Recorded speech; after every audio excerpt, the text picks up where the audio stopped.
Hello everyone, welcome back my channel Bindu Jha classes. How are you. ये class मेरे slum area के बच्चों का है। मैं आ गई हूँ मेरे प्यारे बच्चे, मेरे प्यारे स्टूडेंट्स और व्यूअर्स अपने अभी जीके के क्लास में। मैं शुरुआत करूँगी श्रीमद् भागवत गीता के 2 श्लोक से, जैसे करती हूँ। पहले आप लोग जो 2 श्लोक मैं गीता का, श्रीमद् भागवत गीता का बता रही हूँ, उसको लिख करके याद करना। उसके बाद जैसे मैं जीके का बताऊंगी वैसे करना, क्योंकि डेली प्रतिदिन श्रीमद् भागवत गीता पढ़ना है। और मैं हर अपने क्लासेज में, वीडियोस में मोदी जी से रिक्वेस्ट करती हूँ कि आप स्लम एरिया के बच्चों की अच्छी एजुकेशन के लिए कोई ठोस कदम उठाओ। आप सरकार हो तो आप ही को करना है, मेरे से तो नहीं होगा, तो आपको ही कदम उठाना है स्लम एरिया के बच्चों की अच्छी शिक्षा के लिए, एजुकेशन के लिए। तो और इंडिया के हर स्कूलों में श्रीमद् भागवत गीता, दुर्गा सप्तशती का पढ़ाई हो। तो चलिए अब मैं श्लोक बताती हूँ श्रीमद् भागवत गीता का। मेरे प्यारे बच्चे, मेरे स्टूडेंट्स, व्यामी श्रेणेव वाक्येन, ध्यान से सुनना, व्यामी श्रेणेव वाक्येन बुद्धिं मोहे शिव में तदेकं वद निश्चित्य येन श्रेयो हमाप्नुयाम। तो ये मैंने आपको श्रीमद् भागवत गीता का श्लोक बताया, इसको लिख करके आप लोग याद करना। अब मैं अपने जीके का क्लास का शुरुआत करती हूँ।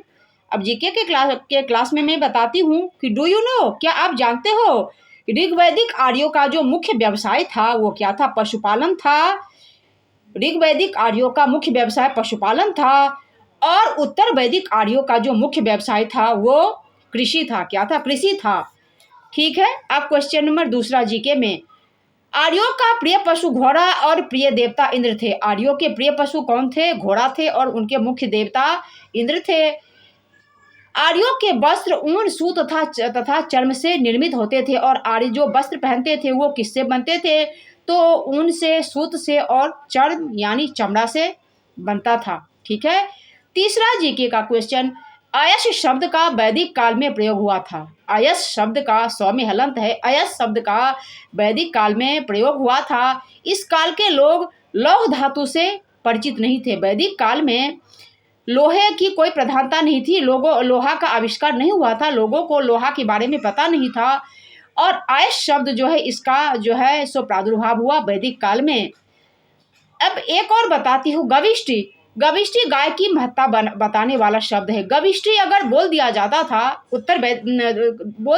था वैदिक काल में, तो इसका मतलब होता था कि गाय की महत्ता बताने वाला ये शब्द है। वेदों में गाय की हत्या करने वाले के लिए मृत्युदंड तथा उन्हें देश से निकालने की भी उस टाइम में प्रथा थी। जो भी गाय की हत्या करता था उसे मृत्युदंड दिया जाता था और उसे देश निकाला भी दिया जाता था, यानी देश से निष्कासित कर दिया जाता था। जो भी गोवध करते हैं, मेरा ये क्वेश्चन आप लोग ध्यान से सुनना, इसको पढ़ना और मेरे इस क्लासेस को, वीडियोस को आप लोग ज़्यादा से ज़्यादा शेयर करना। ठीक है। तो गविष्टि गाय की महत्ता बताने वाला शब्द था। वेदों में गाय की हत्या करने वालों के लिए मृत्युदंड तथा उन्हें देश निकाला का भी प्रावधान था। ऐसी व्यवस्था थी कि जो गाय की हत्या करेगा उसे देश से निकाल दिया जाएगा। और वैदिक काल में 4 प्रकार की वर्ण व्यवस्था प्रचलित थी। क्या थी? वैदिक काल में 4 प्रकार की वर्ण व्यवस्था प्रचलित थी, ब्राह्मण, क्षत्रिय, वैश्य और शूद्र।